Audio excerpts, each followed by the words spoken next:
Hello everyone. Okay, so let's look at an example with a not logical operator.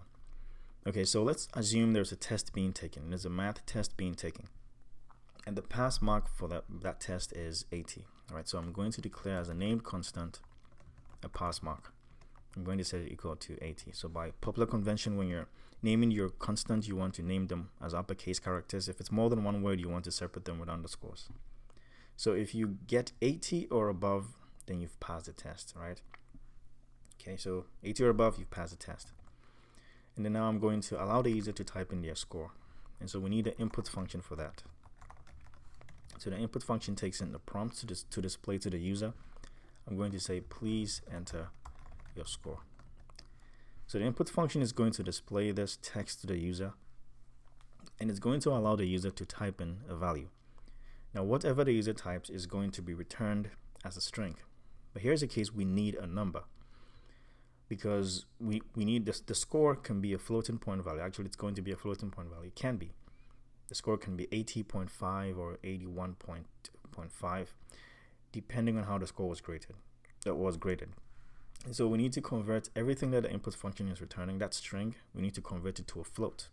And to do that, I'm going to call the float function around everything that the input function is returning. Okay, so the float function is going to take everything that the input function is returning, convert it to a float, and return it as well. When it's returning it, we need a place to store it. That value is going to be the user score. So I'm going to declare a variable. I'm going to call it user score, and user score is going to store that floating point value. Now we can create an if statement and say if the user's age is not greater than or equal to 80, okay, then you failed. That's what we want to construct. We want to say if the user score is not greater than or equal to pass mark, the pass mark, which is 80. If it's not greater than or equal to 80, then it's less than 80, right? If it's not greater than or equal to 80, then it's less than 80. So we want to construct a message saying if it's not greater than or equal to 80, what is not greater than or equal to 80? The user score. If the user score is not greater than or equal to the pass mark. Alright, so you read this as if the user score is not greater than or equal to the pass mark. That's how you read it. If that's the case, if the user score is not greater than or equal to the pass mark, we want to say that you did not pass the test, or you failed the test. I'm going to say you did not pass the math test. We are assuming the test is a math test, so we say better luck next time.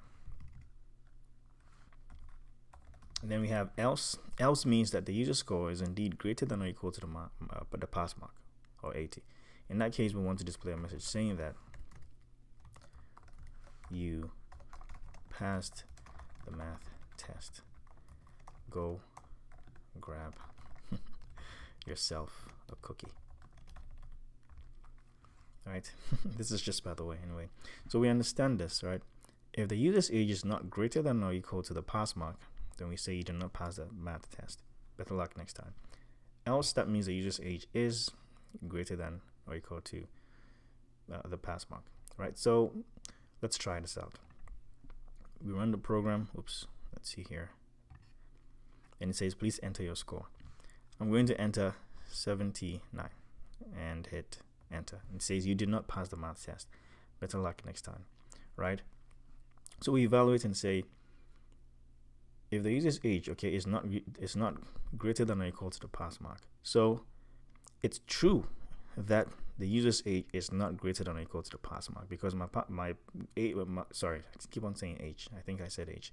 What I mean is the user score. So it's true that the user score, which is 79, is not greater than or equal to the pass mark. 79 is not greater than or equal to 80. So if that's the case, then it prints this. So it's true that the user's age is not greater than or equal to the pass mark. Right? We know with if statements, if what's in the header, what's over here, if the Boolean expression here results to true, or if what's in the if header results to true, then what's in the if block runs. So it's true that the user score is not greater than or equal to the pass mark, so it prints that. All right. So let's try something else. Let's run the program again, and I'm going to enter 99 and hit and run. And it says you passed the math test, right? So it's checking if the user's age is not greater than or equal to the pass mark, right? So it's false. Okay, it's false that the user I keep on saying age, all right?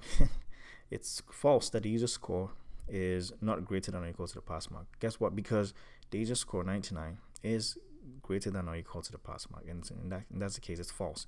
And we know when the header of the if statement here is false, then what's in the else block runs, and that's why it says you passed the maths test.